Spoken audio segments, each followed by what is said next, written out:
folks, it's Shannon. Welcome on in. Today we're doing the 5th night of the 13 nights of Samhain, and I want to talk with you about the spirits that I work with as well as how I connect with them. So if that sounds interesting to you, grab some tea and let's get into it.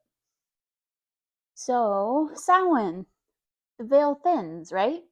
I'm not sure how I feel about that, honestly. I don't know that the veil is that much thinner. I think we are paying more attention to the spirit world this time of year. And so that kind of is reflected in my practice in that I work with spirits kind of throughout the year.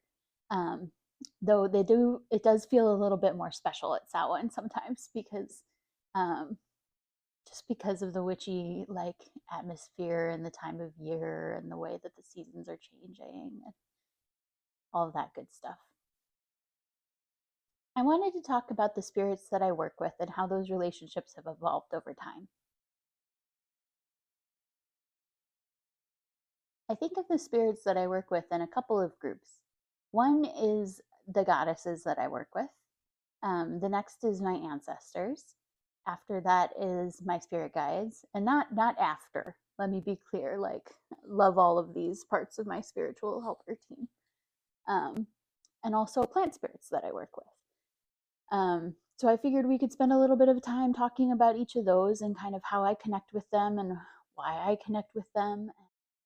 So, in terms of goddesses, I'm kind of surprised that I work with them, honestly. I was raised in the Christian church and was in it for a very long time. Um, and so, deconstruction was kind of complicated for me. Um, and I didn't know that I was ever going to work with deity again. I had a lot of strong feelings about the way that deity was represented to me and how it was used to kind of control me in a way that I was not cool with. So I didn't go seeking deity out. Deity found me while I was head writing. So Persephone was the first goddess that came to work with me. And she basically showed up in a head ride one time and said, I want to work with you. I want to help you to heal your voice and share more of yourself out in the world, which has been quite the journey, I must say, and has been a part of my YouTube journey as well. So, yeah, that was how I started. And then I've gotten more involved in community with Jessica and the Moon and her lovely group of folks that are on a goddess path. And we've been working with different goddesses kind of along with the moon cycles. And I've met a lot of goddesses that have wanted to stick around for more than just a moon cycle to keep working with me, which I'm super open to and welcoming of. Yeah, so that's the goddesses. In terms of how I connect with them, the big way is, one big way is head riding, especially with Persephone. I haven't met any other goddesses on a head ride. So I wonder if that will happen in the future, but it hasn't yet. The other way that I interact with the goddesses in Jessica's community that I work with is mostly through journaling and through the prompts that Jessica shares with us. So that can get pretty deep sometimes. Writing about some of the questions that come up can really prompt a lot of self-reflection and introspection. And I've found it really helpful and very supportive. I often will make a page for the goddess that we're working with and use some images and some words and some poems to kind of honor her while we're working together. Yeah, so that's kind of the goddesses that I work with and the way that I work with them. I started working with my ancestors actually after somebody that I was working with, Kirbo, told me basically, your ancestors want to work with you. So again, it wasn't me seeking them out, it was them seeking me out, which is a trend that I'm starting to realize as I'm making this video.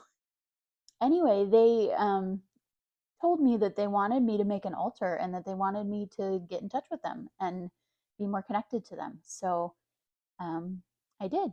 And so I think in the last video I showed you my ancestor altar.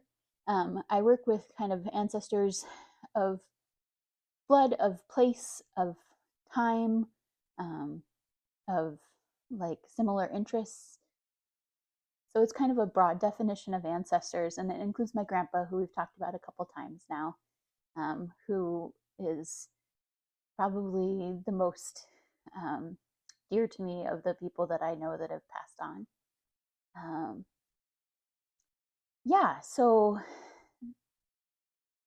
that's the ancestors that I work with. I've also worked with ancestors in hedrides as well, where I've gone and been surrounded by a group of my ancestors who shared some teachings with me as well, which was really powerful and pretty cool. So sometimes I go and meet with them when they're wanting to talk with me. Yeah, I think the main way that I connect with my ancestors, though, is learning more about them and tending to my altar. So that's kind of the big way that I connect with those spirits.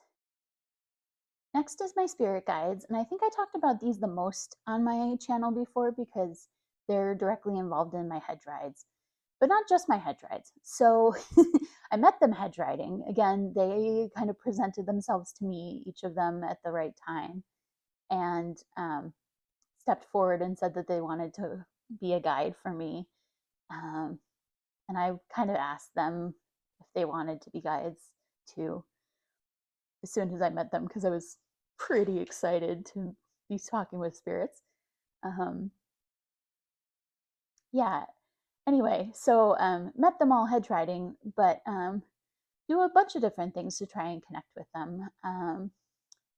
I just like spend time with them, I think is the biggest thing, whether that's hedriding or not. I also wear jewelry that reminds me of them. So this ring here is a rabbit with a rose quartz in his belly. And that's kind of to remind me of Rabbit, but also all of my spirit guides. And I wear that most days. I do forget sometimes, which is sad. I always feel empty without my rings on. Yeah. So yeah, I have devotional jewelry. I will frequently ask for their guidance when I'm going to my cards or my runes or my Om. I weave them into divination with me, but also just spells that I do. I'll often ask their presence.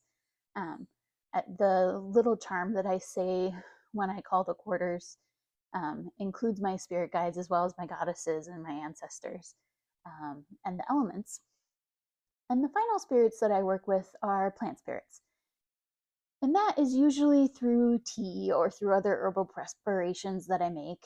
I make oils, I make salves, I make tinctures, I make all the things depending on what I'm needing and what I'm wanting to work with. Yeah, so I think for Samhain this year, I'm going to plan to make a new tea blend. I do this pretty frequently where I bring some plant spirits together and see how they work together toward one of my intentions. I'm not sure which plant spirits I'll work with this Samhain yet. If you're curious, let me know and I can always report back to the group.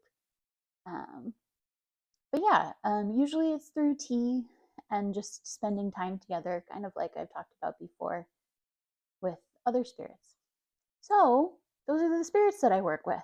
I work with the goddesses, the ancestors, the spirit guides, and the plant spirits that have kind of stepped forward and wanted to work with me.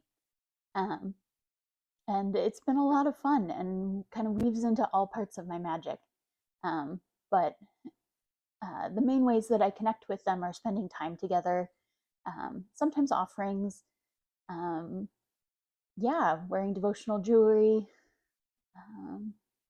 And then mostly just spending time together, doing things together, talking about things, asking their opinions, kind of all of those ways of connecting.